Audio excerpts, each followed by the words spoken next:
You know that moment when something big happens in someone's life, and they immediately post it, and almost everyone around them feels the need to share it too?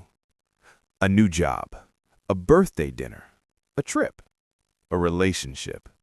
But then there's another kind of person, the kind who experiences the same moments and never shares them. Not because nothing is happening in their life, but because something about the idea of displaying it feels strangely uncomfortable. They might scroll through everyone else's posts quietly. They might watch people reveal their lives in pieces, meals, arguments, milestones, heartbreaks, like a public diary. But their own life remains mostly invisible. And if you're that kind of person, you've probably noticed something strange. People often assume things about you. They think you're hiding something, antisocial, or even lonely. Sometimes they assume your life must be boring because they don't see evidence of it. Sometimes they assume you're mysterious. Sometimes they assume you're judging everyone else. And occasionally, someone will even say it out loud. Why are you so private? As if privacy itself is something unusual. But here's the quiet truth most people don't realize. Staying private online isn't usually random. It's a psychological pattern. And once you start looking closely, it reveals something surprisingly deep about how certain people experience the world. Because for some individuals, sharing their life publicly doesn't feel natural. Not because they're afraid, not because they're insecure, but because their mind processes attention, validation, and identity in a completely different way. And this difference often starts long before social media ever entered the picture. Psychologists have studied how people respond to social attention for decades, long before Instagram, long before followers, long before likes became tiny digital rewards. And one of the most interesting findings has to do with something called the brain's reward system. When most people share something online and receive positive feedback, likes, comments, reactions, the brain releases dopamine. Dopamine is the same neurotransmitter involved in motivation and reward. It's the brain's way of saying, "That felt good, do it again." For many people, social media taps directly into this system. Posting becomes a small emotional loop. Share something, receive attention, feel validated. Repeat. There's nothing inherently wrong with this. In fact, it's very human. Humans have always sought social approval. We are wired to care about how others see us. But research shows something interesting. Not everyone's brain responds to that feedback loop the same way. Some people experience a strong reward response from public attention. Others barely feel it at all. For them, the idea of sharing personal moments for validation simply doesn't register as rewarding. In fact, sometimes it creates the opposite reaction. Instead of dopamine, it produces a subtle sense of discomfort. A quiet feeling that something personal has been exposed in a way that doesn't feel right. Neuroscientists sometimes explain this through something called sensitivity to social evaluation. Some people's nervous systems react strongly to outside feedback. Others are guided more by their inner world. People like this often build their identity from their own thoughts and reflections, not from how others react to them. They process life inside first, before sharing it outside. And many times, they never feel the need to share it at all. This doesn't mean they don't care about connection. It simply means their sense of self doesn't depend on public attention. Their life feels real to them even if nobody else sees it. And this is where things become interesting, because people who stay private online are often seen as distant, but psychologically, the opposite can be true. They may actually feel their life more deeply. When someone constantly documents experiences, part of their mind starts thinking about how the moment will look to others. The meal becomes content. The trip becomes a post. The sunset becomes a photo. But for someone who rarely shares these moments, the experience stays completely personal. The moment belongs fully to them. There's no audience in their mind, just the experience itself. Researchers sometimes call this private self-awareness.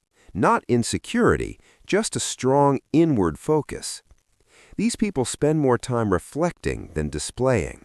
Because of that, they treat attention differently. To them, attention is valuable, not something to give away easily. So privacy becomes a kind of boundary, a way to protect real experiences from turning into performance. And often this habit didn't start with social media. It can grow from life experiences. Maybe someone grew up in a place where being visible brought criticism. Maybe attention led to judgment. Or maybe they simply learned early that keeping parts of their life private felt safer. Over time, the nervous system adapts. Instead of associating visibility with reward, it associates visibility with risk. And that pattern can quietly carry into adulthood, even in completely safe environments.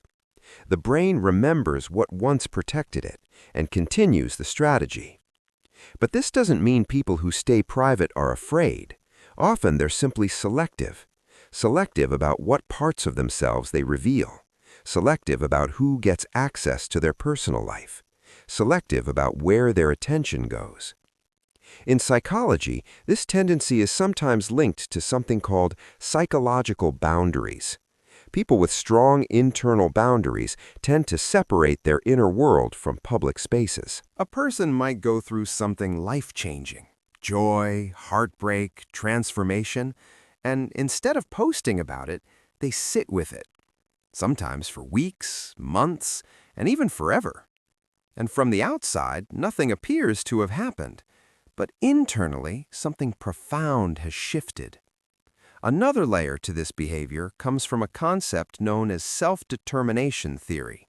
This theory suggests that humans are driven by three basic psychological needs: autonomy, competence, and relatedness.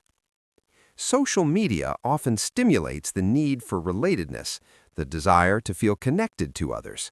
But for individuals who place high value on autonomy, constant visibility can feel like a subtle loss of control. Posting invites interpretation. Once something is shared publicly, other people can form opinions about it.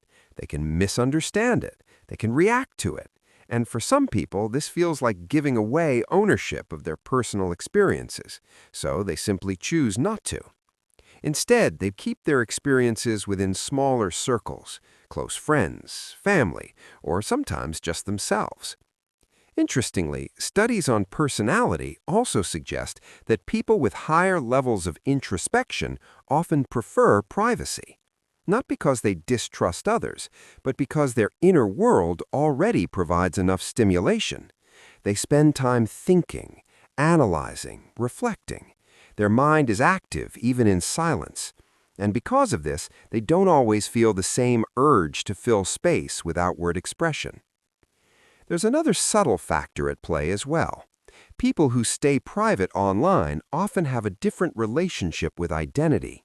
For many social media users, identity becomes partially constructed through how others respond to them. Posts reinforce a certain image, a lifestyle, a personality. Over time, that public identity can become a kind of feedback mirror. But people who rarely share their lives publicly tend to build identity through lived experience rather than reflection from others. They know who they are privately before they present anything publicly, which can make the idea of curating an online persona feel unnecessary, even exhausting.